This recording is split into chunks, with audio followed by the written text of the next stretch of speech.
하나님이 우리에게 계시해 주신 당신의 사랑을, 하나님의 사랑을 말씀과 경험을 통해, 인생을 통해 배워가면서 그 한없는 사랑 앞에서 없음의 자리로 이렇게 작아지고 낮아지는 그런 자신의 모습을 발견하는 것이 바로 신앙생활의 핵심인 거예요. 그 사랑을 알면 알수록 그 사랑 앞에서 한없이 작아지는 경험을 하는 것, 그것이 성도의 신앙생활의 핵심인 것입니다. 하나님 앞에서 대단한 사람으로 업그레이드 되는 게 중요한 게 아니라 그 사랑 앞에서 그 사랑을 깨닫고 한없이 작아지는 게 신앙생활의 핵심이란 말이에요. 사도 바울은 그걸 안 사람이라는 것입니다.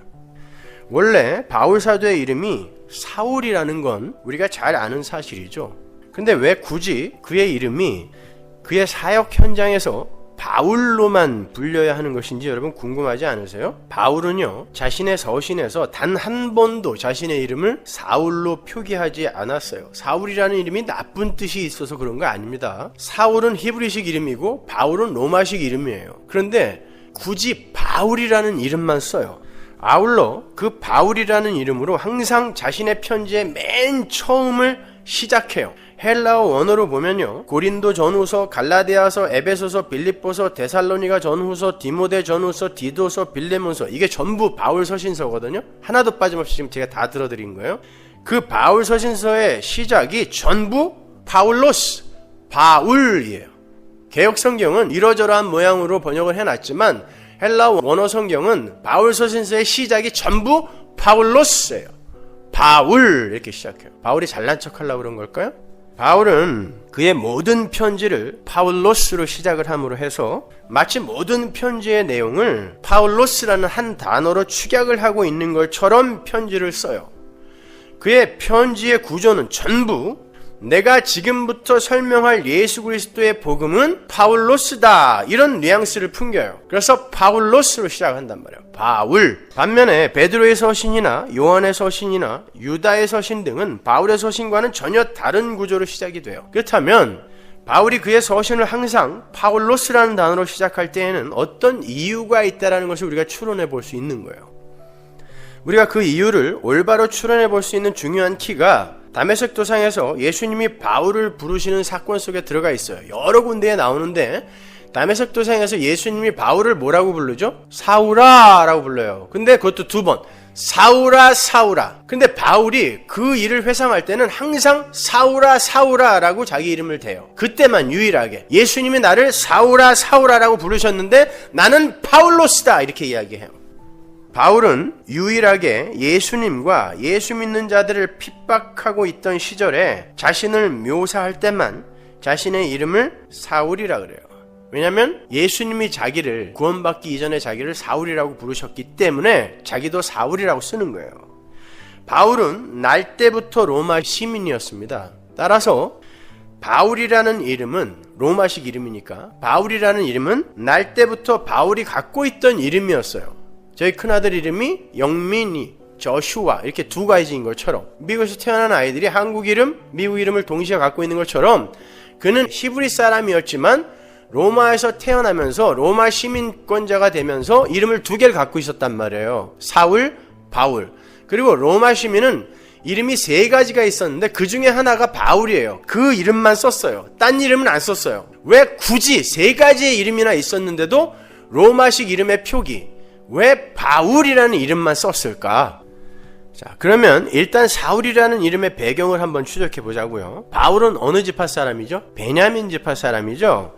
베냐민 지파 사람 중에 가장 높이 올라갔던 사람, 가장 높은 고지에 올라갔던 사람 이름이 뭡니까? 사울 왕이죠. 다윗 이전에 이스라엘의 왕이었던 사울 왕이에요. 사울 왕은 누가 뭐래도 베냐민 지파 사람 중에서 가장 출세를 한 사람이에요. 그래서 베냐민 지파 사람들에게 있어서 사울이라는 이름은 힘의 상징으로, 또 부의 상징으로, 명예의 상징으로 여겨졌어요. 베냐민 지파에서도 왕이 나왔다, 이렇게.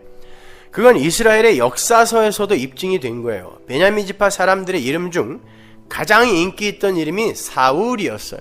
인간들이 그래요. 사울. 내 자식이 사울처럼 됐으면 좋겠다라는 희망을 담은 거예요. 근데 그 사울이라는 왕은 하나님이 택한 왕이 아니라 사사시대를 지내면서 하나님을 왕의 자리에서 밀어내고 인간적인 왕을 구하던 이스라엘 백성들이 자신들의 판단에 의해서 세운 왕이죠. 성경에 의하면 사울의 모습이 다른 사람들보다 월등하게 수려했다 그래요. 사무엘상 9장으로 가보세요. 1절 베냐민 지파에 기스라 하는 유력한 사람이 있으니 그는 아비엘의 아들이요 스롤의 손자요 베구라스의 증손이요 아비야의 현손이라. 베냐민 사람이더라. 기스가 아들이 있으니 그 이름은 사울이요 준수한 소년이라. 이스라엘 자손 중에 그보다 더 준수한 자가 없고 제일 잘생겼다는 거예요. 제일 잘생겼다는 거예요. 키는 모든 백성보다 어깨 위는 더하더라. 키가 남들 어깨 위부터 하나만큼 더 있었다는 거예요. 그러니까 어디서 봐도 출중하게 그의 외모가 뛰어났다는 것이죠. 이게 힘의 원리 속에서 살아가는 인간들의 취향이에요.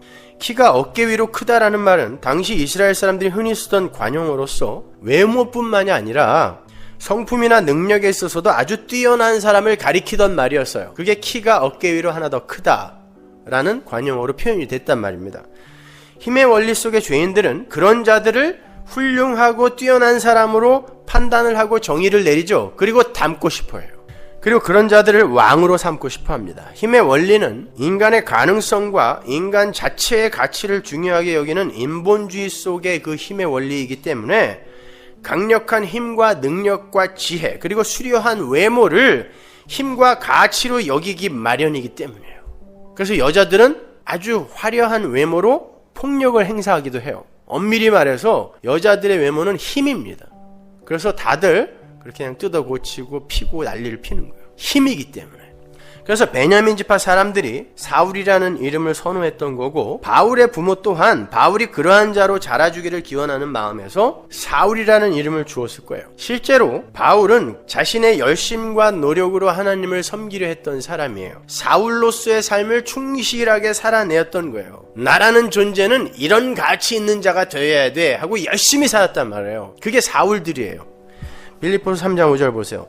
내가 8일 만에 할례를 받고 이스라엘의 족속이요 베냐민 지파요 히브리인 중에 히브리인이요 율법으로는 바리새인이요 열심으로는 교회를 핍박하고 율법의 의로는 흠이 없는 자로라. 율법을 정말 요만큼도 어기지 않고 다 지켰다는 거예요. 그리고 굉장히 열심히 살았대요. 그렇게 살면 돈 주나요? 누가? 안 주죠. 근데 왜 그렇게 열심히 살아요? 난 사울이니까. 나는 가치 있는 자니까. 이게 바로 전형적인 사울들의 삶이에요. 자신의 힘과 지혜를 동원해서 자기 자신이라는 우상의 유익과 위상과 가치를 위해 사는 거예요. 그러한 자들은 하나님의 말씀에 순종할 수가 없어요. 오히려 하나님을 가르치려 듭니다. 바리새인들이 예수님을 가르치려 들었죠. 사울이 하나님의 말씀을 어기고 아말렉과의 전쟁에서 아말렉 왕 아각과 살진 짐승들을 살려서 잡아와요. 다 죽이라 그랬거든요.